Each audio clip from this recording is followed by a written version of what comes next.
if your circadian rhythms are broken, that means your gut circadian rhythms are broken. Mm. And it almost doesn't matter what you eat because you're putting food into a sleeping metabolic system. It's just not going to work.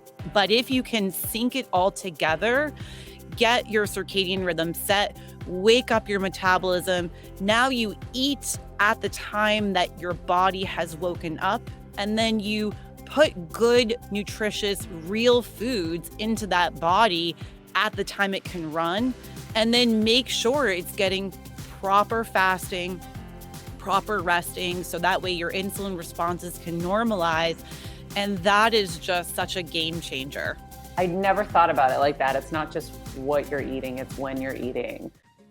Hello, friends. We are back for part 2 of our interview with Dr. Allison. We're going to go into kind of food, diet, water, magnetism, all the cool stuff. She's so smart and she's such a good teacher. I hope you guys are really enjoying this conversation with her. And we have a lot more to come. So without further ado, here's Dr. Allison. So we talked circadian rhythm. We talked blue light glasses. What else are kind of the big ticket items you think that make a big difference in people's health? Because guys, what we're sharing right now is kind of like, if you don't have Dr. Allison, because not a lot of people do, and we're really lucky that, you know, our squad kind of got in there. It's kind of like they get a little bit of what you offer. Yeah, no, it's great. And, you know, I feel like a lot of what I do is not necessarily medicine, right? It's just really education about human biology and how you're functioning, that once you learn that, you almost don't need a Dr. Allison, right? Like, you know, really that's what it's truly about. And when I work with patients, I always say, my goal is to not have you be a customer. My goal is to help you fine tune your health, find your health. And obviously I'm here to then keep fine tuning, but I love that I have patients that sometimes I don't see them for 5 years. Like, I don't need to see them until maybe something has come back up, because when I can get people better, they don't need to be a customer. They can Yeah. actually just be in my squad, right? Like, and Yep. when they need me, I'm there. And I feel like that's sort of where your role is, of course there's medicine, but a lot of what we need to learn in regards to our health is not medicine. And that's kind of where I struggle a little bit of like, where do I, you know, what is my role? In a lot of ways, I love that I have the opportunity to do this as a job where I can work with patients and I have that education and that background.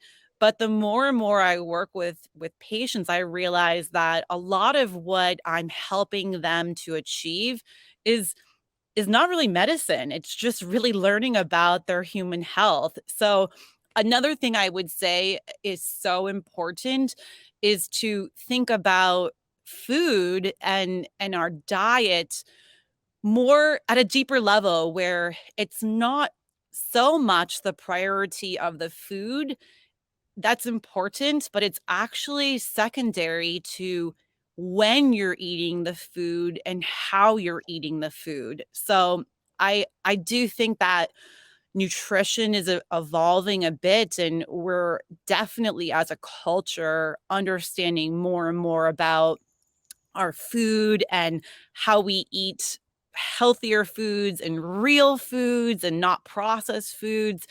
But I have so many patients that come in my door, like, struggling with whether or not it's weight or GI issues, and they have tried every diet, every weight loss program, exercise more, and that's something I feel strongly about, that it's not working how it used to work. I would have patients be able to put themselves on a diet, exercise a little bit more, and 15 years ago, that might have worked for a lot of people. I see so many more people struggling now, and it's because of that circadian link. If your circadian rhythms are broken, that means your gut circadian rhythms are broken, Mm. and it almost doesn't matter what you eat because you're putting food into a sleeping metabolic system. It's just not going to work. But if you can sync it all together, get your circadian rhythm set, wake up your metabolism. Now you eat at the time that your body has woken up, and then you put good, nutritious, real foods into that body at the time it can run, and then make sure it's getting proper fasting, proper resting, so that way your insulin responses can normalize. And that is just such a game changer. Wow. I never thought about it like that. It's not just what you're eating, it's when you're eating. Yes. It's a really nice reminder. I mean, Kelsey and I went to this very swanky dinner last night, and we're eating at like 7:30. The sun had already gone down probably 2 hours before. We don't have a choice sometimes, but as much of the time as you can have a choice, it's really important to pay attention to that.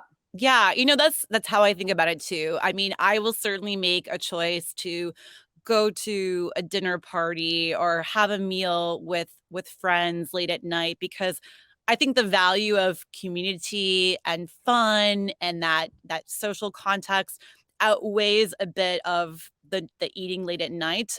But I will say I try to convince my friends to eat earlier, do lunch party. Like, I often think, why are we not just having the party should be all day and then end when it's dark? Like, why are we always doing things at night? We're Well, and it makes no sense because we end up so exhausted. Like last yes, night, by the time we left, I'm yawning, I'm so tired, and then you're tired the next day. Whereas, like when we went to your house for dinner, you're like, let's yes. start at 2. I'm like, 2 for dinner? Dang, I thought I was like intense being like, can we do it 5 o'clock? I always Yeah, ask for early. But you're right. The party should be during the day. Why are we doing it at night? right. I mean, we just kind of have things so backwards, and when you start doing things differently, then it also makes you realize, like, oh, I don't really want to eat at 7:30 at night. Like, Yeah. and it, you maybe can make a different choice. Like, if we end up eating later for whatever reason, I always find myself eating less, not really maybe having as big of a meal as I would have in my past, like when I didn't realize these That's things. so funny because when you guys came to our new Friendsgiving, we cooked so many things, You had guys. It so much was food. it was it was 2 couples, my dad, Kevin, and us, and we made so much food. We made food for like probably 20 people. And my dad Way goes, more people. Maria, the people they don't eat. I felt so bad because your dad, he made such amazing food. I was really glad Gemma ate all his salad. Like, there was no problem with that. However, I agree. And I know though, my husband's Italian, like, same thing, like, tons of food. You always have to make way more than the Yeah, people sitting at the table. But I now, had that been like 10 o'clock in the morning, we could have eaten all day, right? yeah, exactly. But yeah, it just helps you to think a little differently, right? That maybe this is about a cultural shift, really about how do you just do things differently so that you feel your best, I right? love that. Yeah. I never thought about that till now. Like I did know about eating earlier and I've been implementing that and I've been trying to do early dinners with people. But yeah, why can't we shift the idea a little bit because we are exhausted and then it just bleeds into the next day and bleeds into the next day. Kels, I mean, tell me how you're feeling today, right? Not great. No, because I think like you're saying, it wears on you, right? And then when it's like we already have so much going on, I get tired. I was like you, Maria. I was yawning at 9 o'clock. I'm like, I'm ready to go to bed. And Yeah. so it's picking and choosing, right? And it was worth it that we went, absolutely. But it is crazy the effect it has on your body. Yeah, so maybe we need to start looking at collectively, like, why Yeah. not have our Saturday night dinner be a Saturday afternoon to get together like you did, where it's like, come over at 2.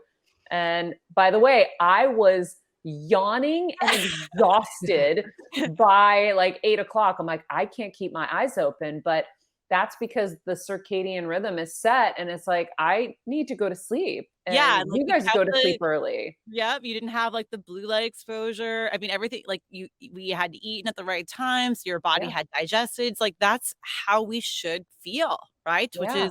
Which we're so disconnected from that, but I will say this, eating at a restaurant at 3 o'clock is magic because no Nobody's one's ever there. there, like, it's great. I You know. get really great service, you never have to fight for a table. I hope everyone doesn't figure this out, though, because then we will be fighting.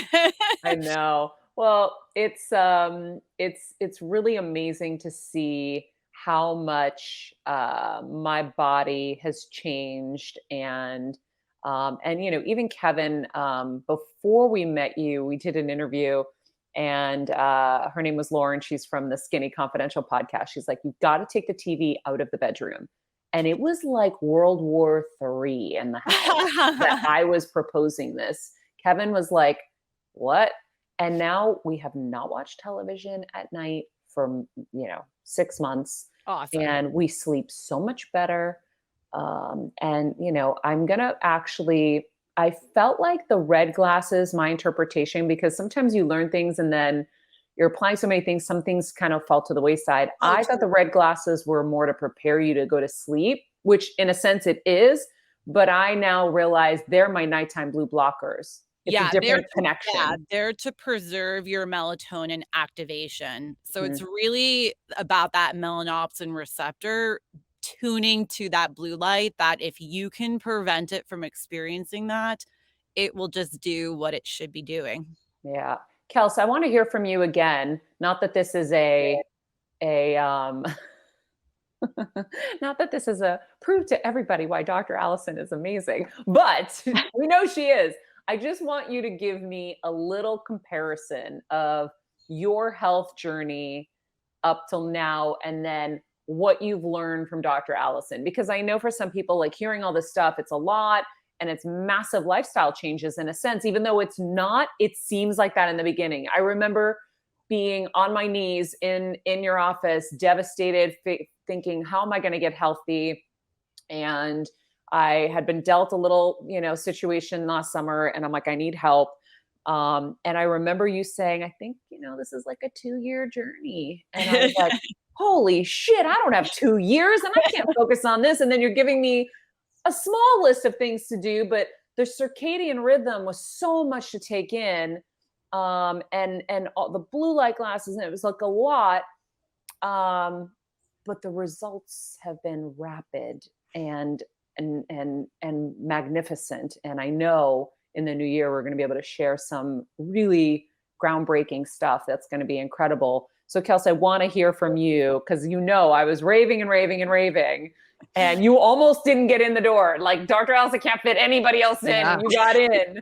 I know. I'm so grateful. It's so interesting because Dr. Allison, what you were saying earlier about how much time you give your patients. First of all, you literally gave me I was with you for almost 3.5 hours. I Almost, gave you the special like the off hours treatment. And you brought Ray, you brought Kev no, yeah, Ray Kevin was you with me brought too. Kevin, so like he talked too. Yeah, no, but Also, it was Kelsey has an intense story that requires that kind of Yeah, yeah, time. yeah, totally. but that was like my first thing. Backing up, I went with Maria, and Maria was cool enough to let me kind of sit in and listen on one of y'all's appointments, and it blew my mind because I've been with, I feel like, every doctor under the sun, from functional to natural to this to that to and listening to you with Maria, just the research you do, the in-depth, you're so brilliant, and you're so just you connect pieces that I feel like people miss. So that's really what, for me and my experience so far with you. And it was funny because I was even sharing with my mom, and we were both like, I feel like you've been told all these things, but no one's ever connected the dots, and people have missed parts of the story and missed crucial things that are affecting me, that you came in and you're like, why has no one ever talked about autoimmune with everything that's going on with you? Why has no one ever talked about, this? So for me, I just think that that was so truly earth shattering. I was like, oh my God, yes. And then also, you weren't like, hey, go get like these 72 other expensive appointments or supplements or this or that. You were like, okay, here's a small list of supplements, Kelsey, and get outside in the morning and get sunlight. And we're going to start there. Yeah. I Like, mean, actually, I feel like that's such an important point that, I'm glad that you shared that. It's like, I know how many practitioners you've been to, and I think, yeah. like you said, some of it's been really valuable. It obviously got you here, but you were at the point where you just needed more, and I have so many patients walking in my door now with, like, a lot of that confusion of, now you've gone to 5 different functional medicine practitioners, you've probably gone to 5 different conventional medical Yeah. practitioners, and now you have tons of test results, you have tons of information, and what the heck do you do with it, right? Yeah. What does And it Seriously. mean? yeah, and I am fortunate because now I've had so much experience of, I mean, patients coming in with notebooks of test results and boxes of supplements, and Oh, that's just not the answer. Now, mhm. it's helpful to have all that information, so I think, like, for your experience, we just filled in the blanks. There were some things that were missing from your And story. I have to say, you let me send you my 72,000 tests that Yeah, I had already yeah, done. yeah, And you because looked at them all, which was like just so cool. right. So, I mean, I kind of think of myself as like the detective, but probably because I was like the weird kid in high school that liked physics and calculus, and I just couldn't figure out what I loved most. So I wanted to be able to put it all together. And, for me, fortunately, medicine's been able to meld all of that together. And I use a lot of physics, quantum physics, which I wish was taught in medical school. I don't think it is because it would just eat up too much time. But I will say it's something I wish my colleagues knew more about. And maybe a lot of, like, what we're gonna talk about will be understanding some of that really basic quantum physics that you can apply to how your body's working. But coming back to, you mentioned, Kelsey, like, it's not about just taking gobs of supplements and eating a certain way and exercising a certain way. That's really distracting from the true healing process. I use supplements in such a specific way where I would love it if we needed no supplements. Like, that's really the honest truth. Like, that's the goal, is to get to the point where your body could run on very minimal support. But that's where, like, I use the labs very specifically to understand what's missing from your regenerative potential and fill in only those things that are missing. Like, not the pile that most people get from functional medicine, which is challenging, because now that's a big obstacle for a lot of people. If they hear, like, oh, a functional medicine doctor, they're like, wait a second, I can't afford that. That's a $1,000 bill, a $5,000 bill. And that's unfortunate, because my goal would be to only replete what the body needs, only do it for the period of time it needs to be done for, and really try to restore the health. But I think what's missing in a lot of medicine is that we don't actually do the things to restore how the body's working. I mean, light is a conversation I think very few of my colleagues are talking about. And the ones that are, they are just not making friends in the industry. So unfortunately, I think a lot of the information's not getting out. I mean, seeing sunrise in the morning is free. It's like, if you're a doctor, you're not really, maybe it's not the most lucrative way to run your business. I mean, I'm fortunate because I'm in Northeast Connecticut. I live a very, I would say, a simple life. I don't need to be having patients buy 20 supplements to function. Like, it's a good place to be. But in medicine, if your livelihood depends on recommending those 20 supplements, it's a really tough place to be. And that's kind of where functional medicine's going right now, instead of really thinking about, like, okay, there could be some purposeful things, but how do you actually get this body running? It runs on light, water, and magnetism. And do we ever talk about that, right? Like, those are topics that we should definitely delve into because it's so helpful if you learn those principles. That's what NASA looks for life on other planets, light, water, magnetism. If we understand those things and how it applies to your health, you can really run that body and be that CEO.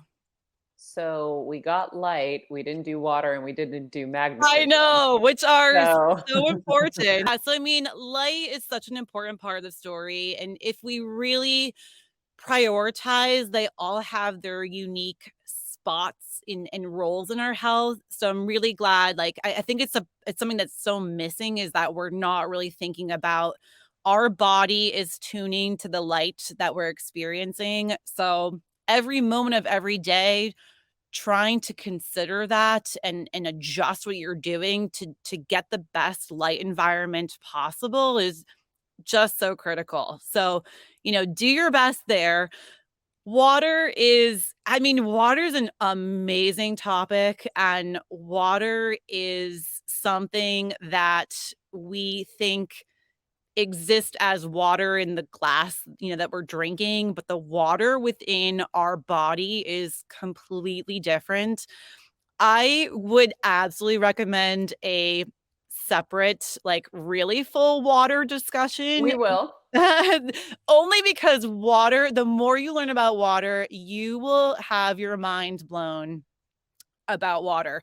But water is a great topic because I think in like the health space, like the biohacker space, it's gotten a little bit confusing and a little bit again like distracting because now we're hearing about like structured water and vortex water and alkaline water and all these water opportunities. But really, when it comes down to it, it's about the water that your body is making for yourself, and that's happening at the level of the mitochondria, and that is one of the most critical things that your body does for you to run your health.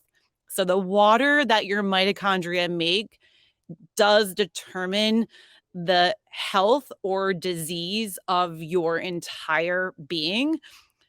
The water that you put into your body can really be detrimental depending on where you're getting the water from, what's in the water. I mean, there's just sadly so much toxic water now. I mean, even just down to knowing that I think 75% is the number of natural water sources have glyphosate in them now. So I mean, we're drinking water that's really no longer pure, and then we need to process that water within our body, and that can disturb the water that our body is making for us.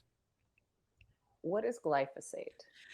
Yeah, I mean, glyphosate, we mostly know about it as Roundup, so pretty much we're pretty aware of Roundup being everywhere. I mean, so many people have it maybe in their garage because they're using it to kill the dandelions like in their yard. Glyphosate is used, pretty ubiquitously in agriculture, very unfortunately. And we've just accepted it as being okay for human health. The problem is that it affects everything that our human cells interact with, like our microbiome. Very importantly, that it affects our non-human cells within our body, and we need those cells to really co-collaborate with our health.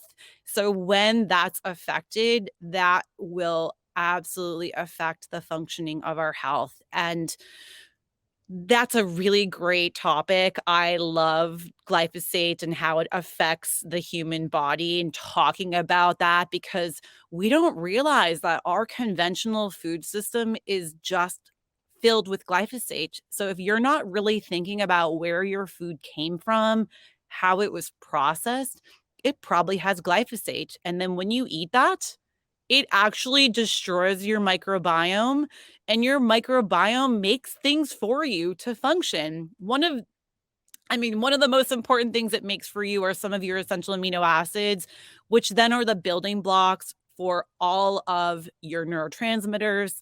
And let's just talk about how much anxiety and depression we have as a culture.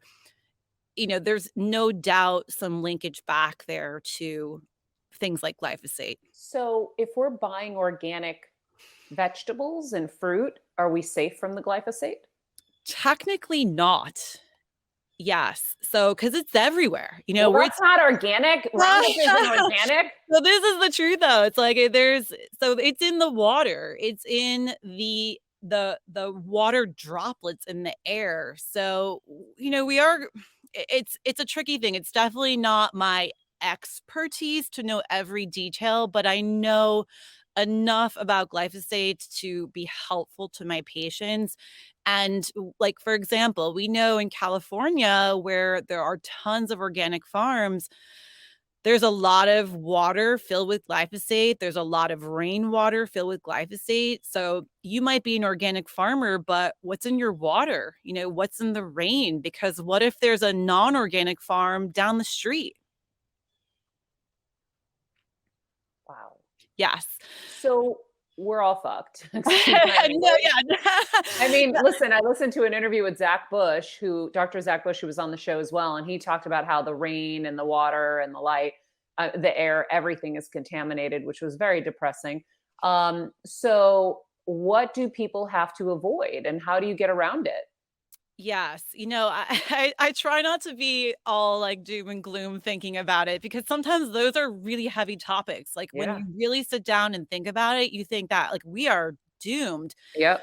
However, the hope is that there is such a drive toward regenerative farming practices and people growing their own gardens. I mean, we know with 2020, many people started growing their own gardens again, and that's a really amazing thing because if you have a little bit more control of where your food's coming from, how you're growing your food, like what you're putting on your food. I mean, I think about your dad's beautiful garden. Like that's an amazing garden. Like that's where we need to start.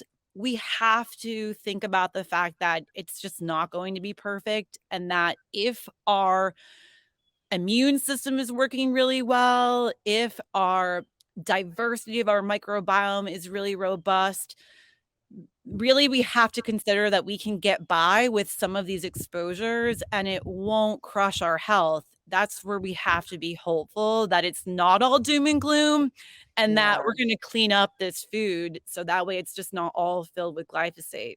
What is your recommendation on how much water to drink? Because I feel like there's been like this move of popularity to drink 20 gallons a day. Like, not literally, but everyone's drink, drink, drink, drink. And they've got all these timers. Have I drank enough today? And what do Yeah. you think about all of that? I mean, I have actually seen quite a bit of overhydrated people. So kind of with that drive to drink, drink, drink, drink, drink.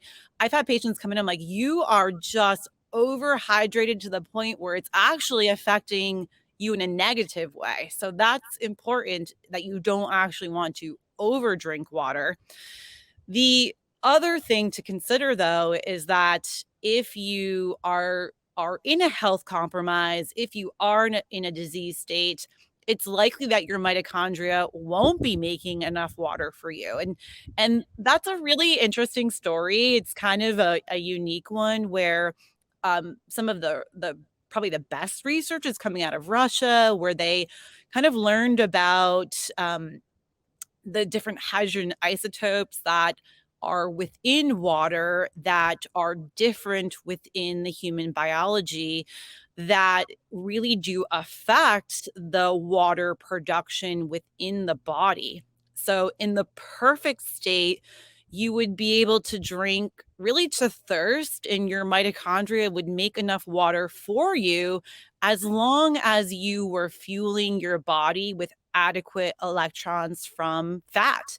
It's the fat that would produce the most water at the mitochondrial level. Now, that's a really good functioning body. I would say that's not most bodies and not ones that I see.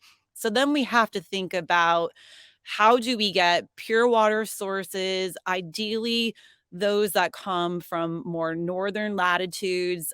We know that some of the best quality water are like Icelandic waters. That's actually a story about the hydrogen isotopes. It's a deuterium story, which is a great topic, but one that's a lot of physics. So That's we another we one, another day. deserve that. But it's something that is very important that we understand, because that deuterium content of your water can then affect your body's ability to fractionate those hydrogen isotopes, which could then kink up your mitochondrials. The mitochondria is bioenergetics, which is part of our story of why all humans are just running on low energy. Wow. Yeah. Okay, so you drink or you suggest drinking more like Icelandic kind of waters and probably not out of plastic bottles. Yeah, ideally, yes, ideally not. So what we're kind of hoping for is that we can get these northern latitude waters. I find that the Icelandic ones are the easiest to find.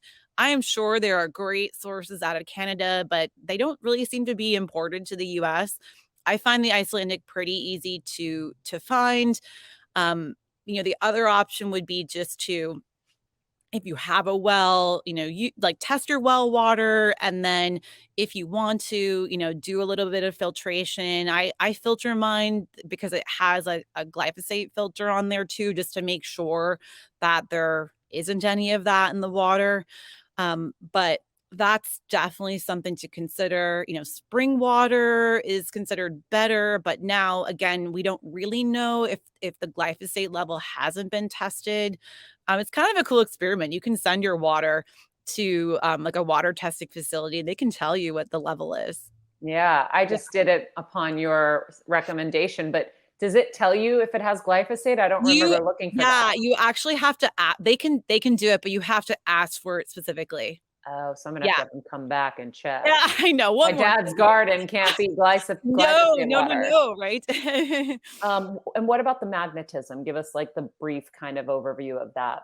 Yeah, so we actually run on magnetism, and a lot of times we do not talk about this at all. I feel like most people don't actually really know much about magnetism, other than like the magnet that like draws the iron filings to it, that you probably saw in some like science museum back when you were a kid.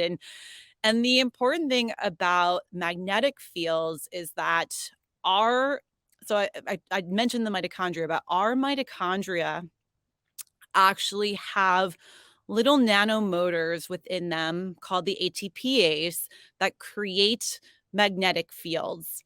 And it's a whole area of science, really the quantum physics behind it, but it is how our body actually runs its energetic systems. So we know we exist with these magnetic fields, but it's actually how we run to create this energy. So it's how all of that electron flow occurs within our body, but it's us actually tuning to the earth fields that actually allow all of that to work.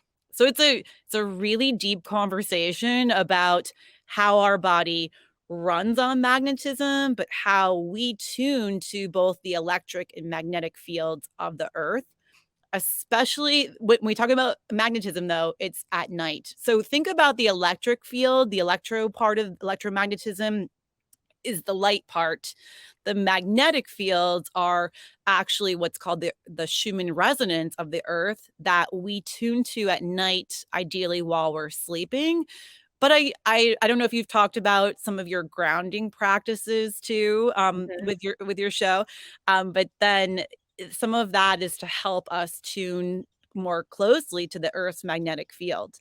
So, but I ground in the morning. Should I be grounding at night? Yeah, no, so wouldn't perfect world, you'd be sleeping on the ground at night and you'd actually get that magnetic field. Obviously, this is not the case. But I don't know if you've ever gone camping and like realized how great you felt like sleeping close to the ground. Like it really does feel different. Wow. That's because you're very close to the Earth's magnetic field, but technically not. And you're I hopefully if you can create a safe place in your own field, you can still tune to some of the magnetic fields. That's getting a little bit distorted because of all of the artificial fields we've created. The 5G, the 4G, Wi-Fi, all these unfortunate signals that are alien signals do get in the way of those electromagnetic fields that are native to us. And that can affect how that magnetic field is actually working within us. But that's another, like, it's such a cool conversation. You can talk about all these different parts of magnetism, but it is important to think about we actually emit a magnetic field. In a really healthy working body, your heart emits a magnetic field up to 22 feet. And a lot of that is why you might feel, drawn to certain people. You might feel not drawn to certain people. And I think that we often use that word about like the magnetic people, right? Like if someone might have a magnetic personality, well, they literally probably do. Yeah. And it's Yeah, energy. it is. Yeah. So I think it's definitely worth a whole other conversation to get deeper into it. But I think for now, the grounding part of it is great. And I think, we all have to just kind of, as Kev says, gather the data. When we go on these, retreats and like, these like peaceful places, wherever it is, or like for me, when I'm in Connecticut, that's why I love being there so much. I am in complete nature. It's not the frenetic, like electric grid that it is here in LA. And I feel great. I went, what do they call it? Forest bathing a few years ago. Yeah. In California, but it was this beautiful trail and we're hugging trees and we're doing this whole thing. And then at the end, we're doing this meditation under the moonlight on the rocks. And it was just so like, you just felt so clean and great. And then I remember walking back and you see this beautiful view of the city. And I felt like I was being electrocuted. And I was like, wow, the difference between where I was and how I was feeling and what I'm seeing we live in without awareness all day long was so stark. And I think just even raising awareness to that so you can see how important it is to go out and get into nature. I think people are really connecting to nature more, probably out of necessity because instinctually we see how bad we feel in our current environments. So we crave the environments that are healthier. And so hopefully people will do more of those, little teepee adventures and just get into nature because that is what your health is screaming for.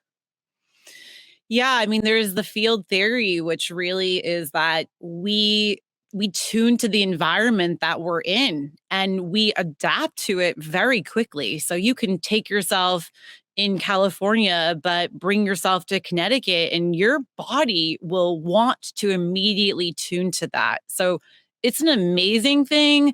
And it's something that I think it's so important to think about, like, how do you build that into your experience as much as possible? Mm-hmm. Because it is meaningful every little bit that you can create a field that your body's experiencing that is calming, that is grounded, that is not filled with this frenetic energy, is allowing then your nervous system to do its normal reset, to really thrive in that parasympathetic state versus that constant chronic stress state, which so much of what we experience turns on those chronic stress messages.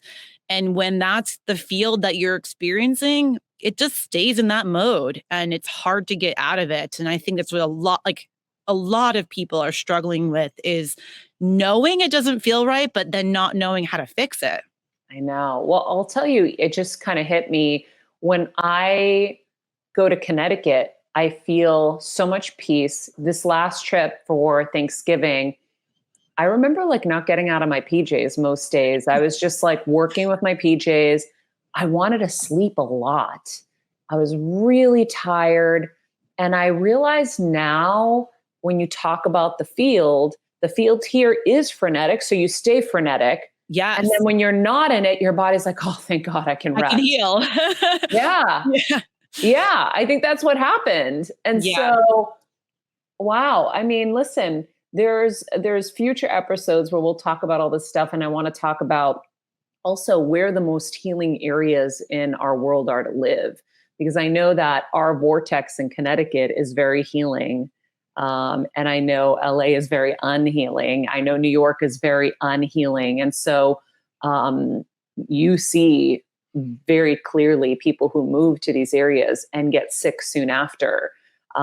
So I want to share all of that with everybody as we keep kind of these conversations going. But for now, I think just kind of being aware of all of these things and realizing that things can be reversed. You can accumulate good health decisions, just like you accumulated maybe the negative ones. And it can be as easy as going out and getting natural sun and protecting yourself, you know, from the lighting inside and some of these things. So with that, I will say thank you. It's been great. This is so fun. I've been waiting to do this for so long, and we have so much to talk about. And then we'll have my whole health journey to share. That'd be awesome. In the new year, because we've had mind-blowing success in such a short amount of time. So, well, you know, you proved to me that you were all in. So I think it's so important for you to share that, like, you chose the A, right? Like, really, when it came down to it, you had a decision to make. And it's tough because we only had first met and I gave you a lot of tasks. And I always say to my patients, like, I may not be your cup of tea, but I will tell you how to achieve the A. It's your choice, and not everyone can do it. But I was so amazed with your journey and your journey so far. It's been amazing because you've really chosen to take the path that's not the easy path, right? yeah. The one that has created some tough times and tough decisions, but then to be able to impact so many, like with your own personal journey, that's really what it's all about. As you get better, you then pass that on, that, you know, and it becomes exponential. And if that can happen everywhere, then we can actually create a healthier culture of people. Yeah. I mean, that's my goal with the Heal Squad, right? We're doing this together. We're sharing the information. We're on the journey. And we can keep applying small things, you know, that will accumulate and make us better together. So it's really exciting. So thank you. I look forward to our next chat. I look forward to seeing you back East soon. And friends, we'll put links to different things we talked about in the summary of this episode. I'm also going to work on that company for the blue blockers and see if they'll give us a little affiliate discount for you guys. And then that's it. Until next time, be nice people, make good choices, and be present. This podcast and all related content published or distributed by or on behalf of Maria Menounos or mariamenounos.com is for informational purposes only and may include information that is general in nature and that is not specific to you.